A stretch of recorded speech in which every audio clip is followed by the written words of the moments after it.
Bugün çok lezzetli bir tarifle geldim. Önce kabımın içine bir paket instant maya ekledim. Ve bir tatlı kaşığı toz şeker ekliyorum. 2,5 su bardağı ılık su ekliyorum.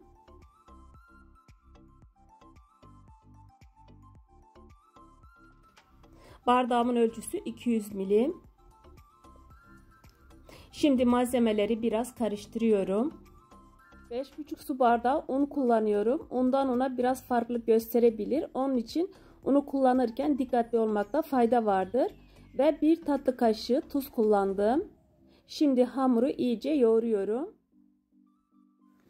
Videomu beğenip kanalıma abone olursanız çok sevinirim. Videomla ilgili görüş ve önerilerinizi yorum kısmına yazabilirsiniz.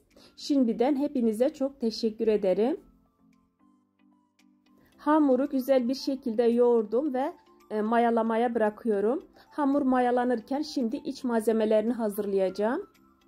İç malzemeleri için tavanın altına 1 yemek kaşığı sıvı yağ ekledim. Yarım kilo çok küçük doğradığım dana eti ekliyorum.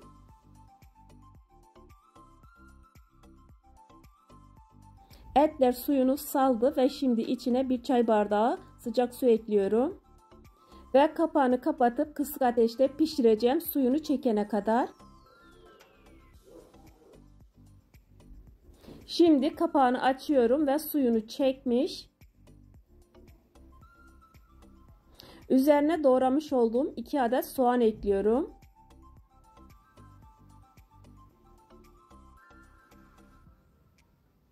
Bir tatlı kaşığı renk versin diye içine kırmızı toz biber ekliyorum. Ve 1 çay kaşığı kadar da karabiber ekliyorum. Tuz ekliyorum. 2 yemek kaşığı tereyağı ekliyorum. Tereyağı ekleyince daha lezzetli oluyor. 1 adet yeşil biber ve 1 adet kırmızı biber ekliyorum.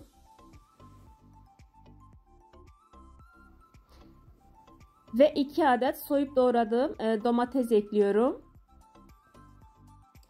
Şimdi tekrar malzemeleri pişirmeye bırakıyorum. Şimdi kontrol ediyorum. Gördüğünüz gibi suyunu çekti ve şimdi ocağı kapatacağım.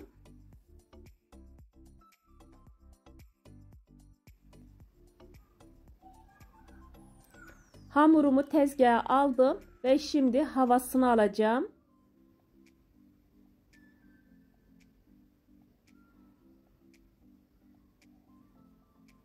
Şimdi 8 adet parçaya bölüyorum. Hamur parçalarını her birini ayrı ayrı top haline getiriyorum.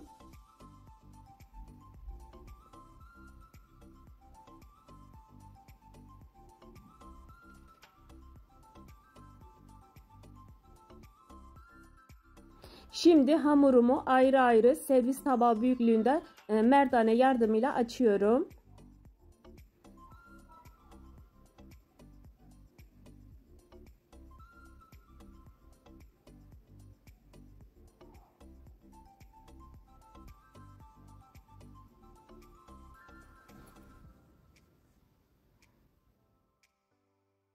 Açtığım yufkamı bir kenara aldım ve şimdi başka bir hamur parçasını açıyorum aynı şekilde.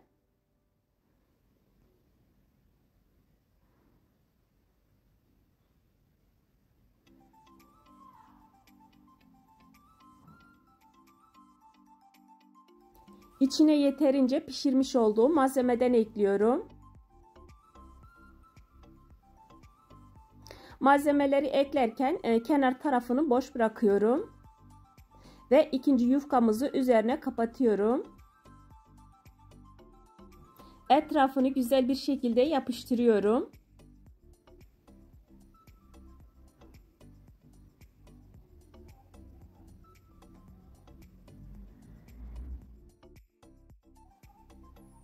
Ve arasına pipet bırakıyorum.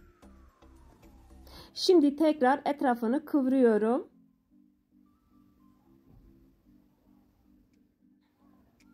Etrafını kıvırdıktan sonra pipet yardımıyla şişirdim ve şimdi fırın tepsisine alıyorum.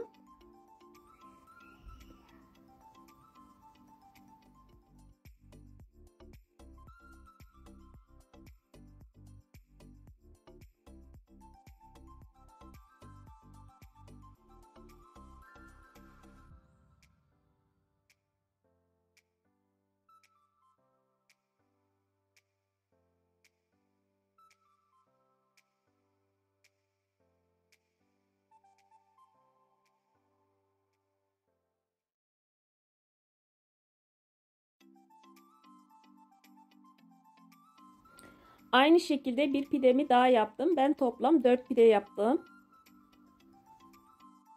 Şimdi üzerine sıvı yağ ve sütten oluşan karışımı sürüyorum. Üzerine susam ekliyorum.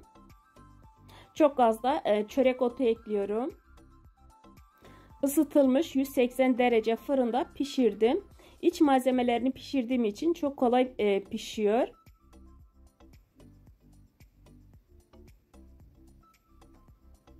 Gördüğünüz gibi çok şahane görünüyor. Ben diğer pidelerle uğraşırken biraz soğudu. Sıcak kesseydin daha güzel bir görüntü oluşurdu. Ve şimdi size içini gösteriyorum.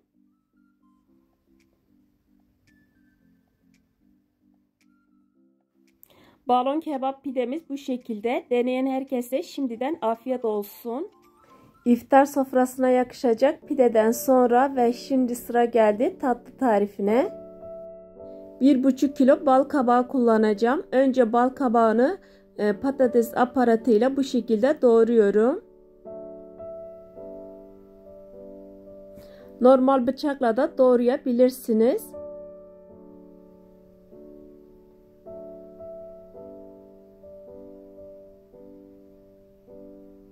Bal kabakları doğradım ve geniş bir tencereye alıyorum. Üzerine 1,5 su bardağı toz şeker ekliyorum.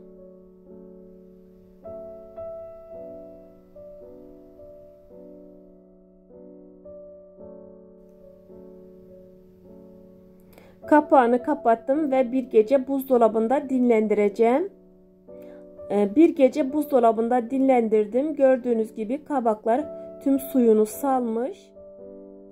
İçine çok az çubuk tarçın ve karanfil ekliyorum. Şöyle bir 6-7 adet de karanfil ekliyorum.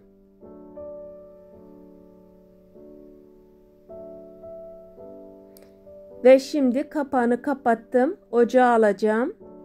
Kabaklar yumuşayana kadar kapağını kapalı tutacağım.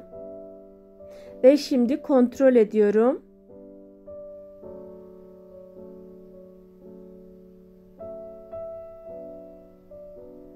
Kabaklar yumuşamış. İçine 2 yemek kaşığı kadar limon suyu ekliyorum.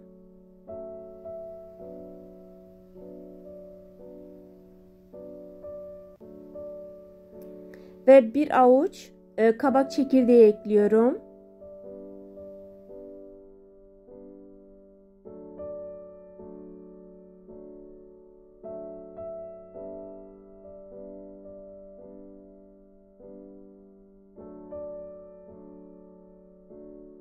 Şimdi kısık ateşte kapağını kapatmadan şerbetini çekene kadar pişireceğim.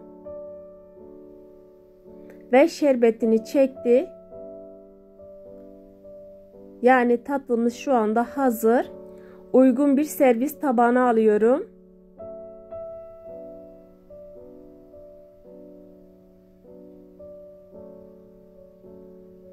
Çok lezzetli bir tatlı. Gördüğünüz gibi tatlımız da bu şekilde. Dilerseniz üzerine ceviz serpebilirsiniz veya tahin dökebilirsiniz.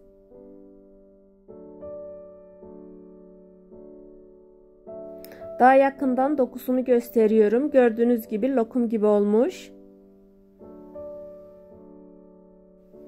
Deneyen herkese şimdiden afiyet olsun. Ramazan sofrasına yakışacak bir tatlı.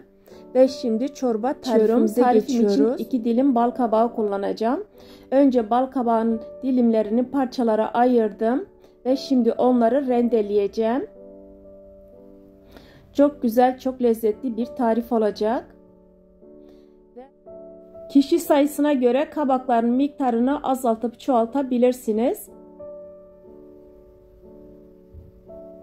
Kabaklarımı bu şekilde rendeleyeceğim.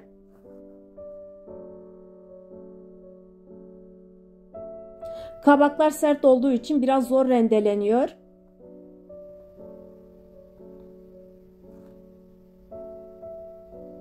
Ve kabakları rendeledim. Uygun bir kaseye aldım. Şimdi tencerenin içine 2 yemek kaşığı sıvı yağ alıyorum. Ve kabakları tencerenin içine ekledim. Şimdi biraz kavuracağım.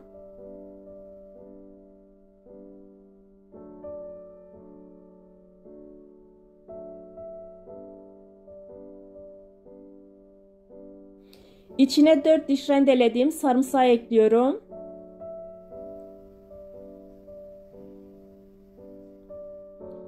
Sarımsakla beraber birkaç kere daha karıştırıyorum.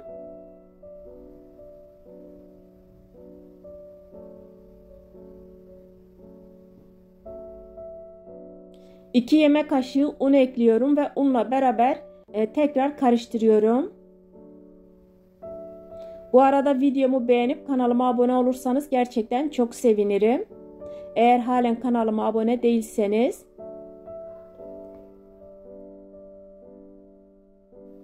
Ve 1 su bardağı süt ekliyorum.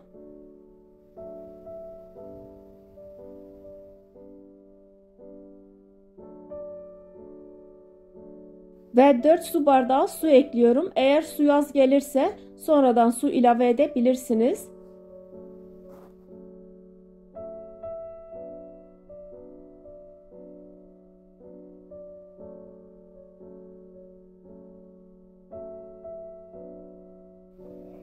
Tuz, karabiber, toz biber ve kekik ekliyorum. Çok fazla baharat eklemeyin. Baharat miktarı kendi damak tadınıza göre ayarlayın. Şöyle biraz karıştırdıktan sonra kaynamaya bırakacağım. Ve çorbamız kaynamaya başladı. Blender'dan geçirmeyeceğim. Böyle pullu bir çorba olacak. Tavanın içine 1 yemek kaşığı tereyağı alıyorum. Ve tereyağı kavurdum. Üstüne az toz biber ekledim.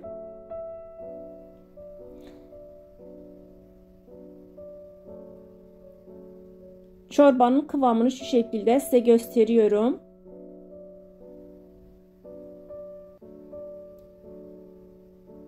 İsterseniz bu şekilde tereyağını tencerede ekleyin.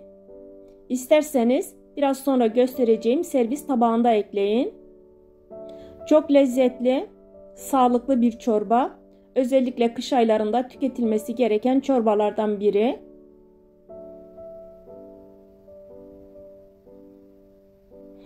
İsterseniz dediğim gibi bu şekilde tereyağını servis tabağında da ekleyebilirsiniz.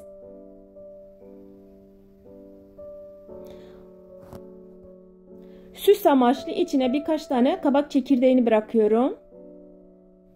Videomla ilgili görüş ve önerilerinizi yorum kısmına yazabilirsiniz. Deneyen herkese şimdiden afiyet olsun. Ve şimdi sıra geldi turşuya. Turşuyla ilgili linki buraya veya videonun altına bırakırım. Dileyen buradan bakabilir. Şimdi turşunun kapağını açıyorum.